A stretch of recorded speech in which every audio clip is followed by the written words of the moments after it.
বিদ্বেষ হচ্ছে নির্বাচনী প্রচারণার অংশ। আমরা ভুলি নাই মুনিয়া ধর্ষণে হত্যা, আমরা ভুলি নাই তনুর কথা, চা শ্রমিকের মেয়ে প্রীতি উরাংয়ের কথা আমরা ভুলি নাই। লেফটেন্যান্ট ফেরদৌস, কল্পনা চাকমা কোথায়? নারীদের বাদ দিয়ে কোনো গণতান্ত্রিক রূপান্তর সম্ভব নয়।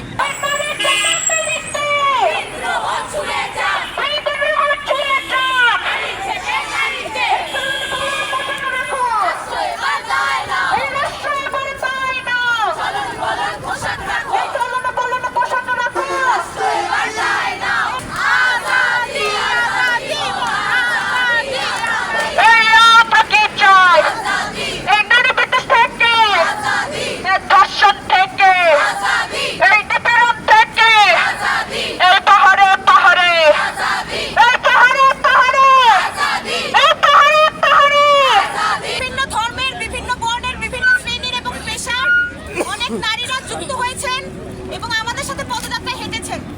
এই পদযাত্রাটি শুধু একটি পদযাত্রা নয়, দীর্ঘদিন ধরে নারীর প্রতি যে কাঠামোবদ্ধ সহিংসতা এবং নিপীড়ন, সেই নিপীড়নের প্রতিবাদী শিকল ভাঙার পদযাত্রা। 2024 সালের রক্তক্ষয়ী গণঅভ্যুত্থানের সামনের কাতারে ছিলেন নারীরাই, অথচ গণঅভ্যুত্থান পরবর্তী সরকার আসার পরও নারীদের কাঠামোগত নিপীড়নের অংশ হয়েই থাকতে হচ্ছে। নারী বিদ্বেষ হচ্ছে নির্বাচনী প্রচারণার অংশ। 2025 সালের জানুয়ারি থেকে ডিসেম্বর মাস পর্যন্ত নারী ও শিশু ধর্ষণের মামলায় দায়ের হয়েছে 7,068টি। একই সময় আমরা দেখতে পাচ্ছি ধর্মীয় ও রাজনৈতিক জনসমাবেশগুলো এখন তখন নারী বিদ্বেষী প্রচারণাতেই ব্যস্ত থাকে।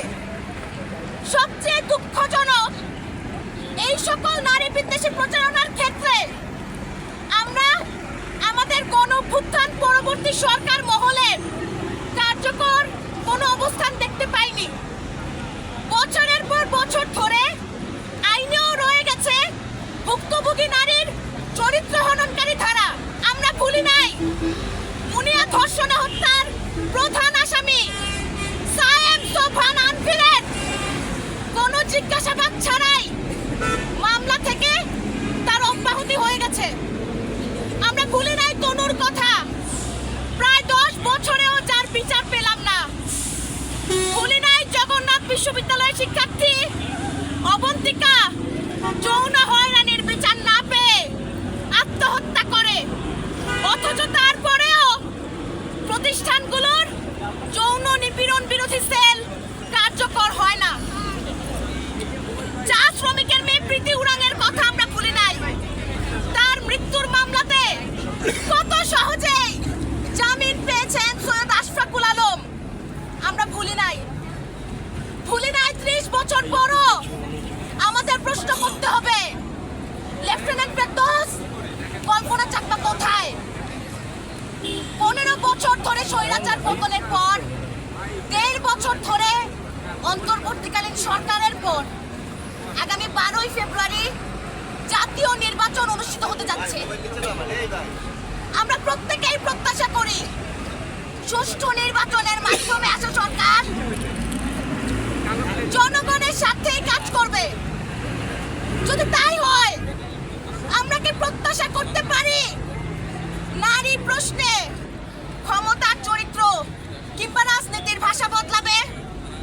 যদি তাই হয়, আমরা কি প্রত্যাশা করতে পারি আসন্ন নির্বাচনের প্রক্রিয়ায় যেখানে নারীর অংশগ্রহণই প্রশ্নের সম্মুখীন হচ্ছে, সেই নির্বাচিত সরকার দ্বারা আমরা কি আদৌ নারীর অধিকার, নিরাপত্তা ও মর্যাদাকে রাষ্ট্রীয় অধিকারের জায়গায় দেখতে পাবো? আর যখন নির্বাচিত সরকার গঠনের প্রস্তুতি চলছে, তখন আমরা স্পষ্ট করে বলতে চাই, নারীদের বাদ দিয়ে কোনো গণতান্ত্রিক রূপান্তর সম্ভব নয়।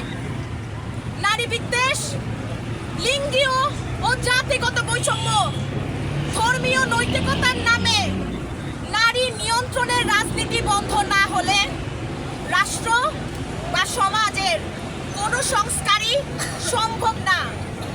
আমরা আশা করি নতুন সরকার গঠনের সাথে সাথে এই ধরনের আইনসিদ্ধ নিপীড়ন, লিঙ্গীয় জাতি বৈষম্যমূলক চর্চা রাষ্ট্র কাঠামো থেকে বিলুপ্ত হবার পাশাপাশি নারীদের সর্বোচ্চ নিরাপত্তা প্রদান নিশ্চিত হবে।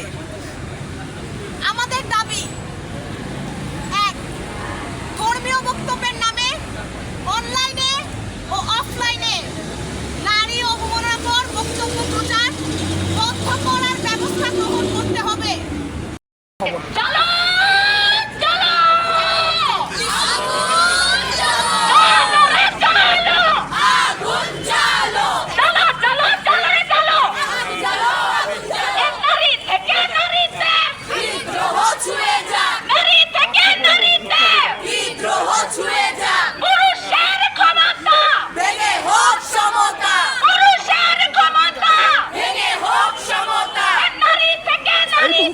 স্লোগানকে আওয়াজ করতে নারীদের অধিকার ক্ষমতায়ন এবং নারীদের যে অধিকার পাওয়ার কথা সেই অধিকারের দাবির কথা বলছে মশাল হাতে এই নারীরা। তারা বিভিন্ন প্লেকার্ড দিয়ে এসেছেন